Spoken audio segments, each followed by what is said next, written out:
gese na ya ne room no nya no he room ma de gbegbe no de kede ai aga ne room wo sa no me kina ga wo sa ro bua ma do paro ma ya ne room wo sa o wese ehunu tie be no ho an ebe jona won pa kuvien pa ya se so vien ha u da me ne bible kai be no ho an kai egeni no nya na bo jona ga de obie amitai no nya na ka ba we pagbe ari Nineveh ope bo ni nu ya so yo ru hunda o koyan ori bungbe ejona na pagbe ona le rari Tashish ona pa da o saro boare ona pa na de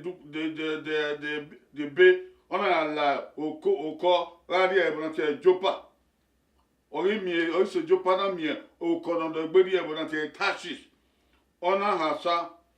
no me kena le rari Tashish nga le yiba ori se va na we mi pa na o da o saro bo ejona wi en pa na o da o saro bo èmi gege di dago yi wegele no sa gele bu da wo sa o sa lo gba mi ya fe no mama we no bi o sa lo gba ovon ohuo oga no ga kewe no ya do lagbona yi no ya di yo bo na gbon edekede no gbe o sa lo gba me èmi no honu weru wo Usalogba mo oga ino ga kwewe bo imu na no re deneterio gele no sa emi usalogba aiwe zigi ovuna ome ke no gie do wan doge e ke no gie wa emi e ma be ro do ka ewe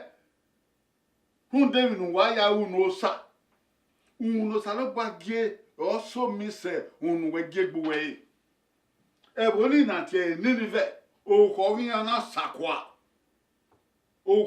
sakwa salba na dege na wi yen ya wa fun ebo na won yan ka ya ka mi ane ni awu yo fi nyum ewedie yan ka mi ane ni awu yo fi nyum ewedie ni aneru ni apa wo kore be ni ma ya ge mi yo sa ya ge gbewa ma ne wa na mo waye so pa yo saye yo saya ge mi u ge wo ta gbona ya fe o sa gba ye tiyan ya ye yo sa lo gba na gbona fun a ona ge Jona ona wo no ri Nineveh we se Nineveh u ya se okoko yo hu ya so okoko ye Nineveh hu rum da o ko yan bungbe Jona na we o sa ba te ge Jona yebe we akase no se ti yu hu ni no Jona na wa pa ona wa we ona go we ona we ona ya mu dia yika na mu ike oko no lezeri e bo be hi o his mi oko ona ha sayo ona mu ye die Joppa o kala gele mu ya de Joppa o his Joppa ona de gbe ha sayo ko we he ona mu ye ga de Tashish Tashish age Jona Nineveh age Jona Nineveh no sa ba ge Jona o me no gu gerun da e bo ni yan ifua my so road sa lo ba ge ohun ga ri ogu iwe ni hunda ma mu dia ye ba no sa lo ba emi dan na o te sunu bo egi sunu my so road sa lo ba ge ohun ga ri abi oba hunda ma mu dia no sa lo ba emi dan na o te sunu ba egi sunu my so road sa lo ba ge ohun ge ebo don doge na o be ke no sa lo ba gi we na uhu ye ohun sa lo ba gi ye ohun yo sa lo ba obo ge fi kiye kegbe ge fi odo legbe ge gweza bo no sa lo bo ge mi mia o no sa lo bo ge Jona Nineveh o ma yo ona na di Tashish e do be ya ta mo e no sa lo ba ri u ne e o iwe jona kun da se tin le no sa we ge le no sa e ke no sa ba gyo isi wona no e ki no e wo no e ki wi we no o me no go gi we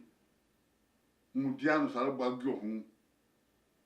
e la moto e la ke o adi e wo bi he so lo ba no de ba we no dia wo po we o ise no nya ma sa do bua ma o ma no dan he me na o mu dia wo da o we ze bo wo o pe no o ko no ihin mi an sa lo bua do gie nu ta ka bo dia dagbon nu gie ohun yo de no gbai eke nu wo no yo emi nu wo no ru eme nu wo no ta no make na we je tin no ya we egi ma ile nu o mu da ma se tin ile nu we do sa no wo do a o da we ma je ja we gba ma la ho je tin we sike ma la ho guru pa we ru idu ye kiri ma ye ni ma ge kin be biebi ti ma bolu de no gba su ma ze we no we va so de ohun wen nu ge ma ayo ma ga kian la je tin ni ma ya won ni una won ma ayo hun nu ge Peri Jesu Christi no nya ma isa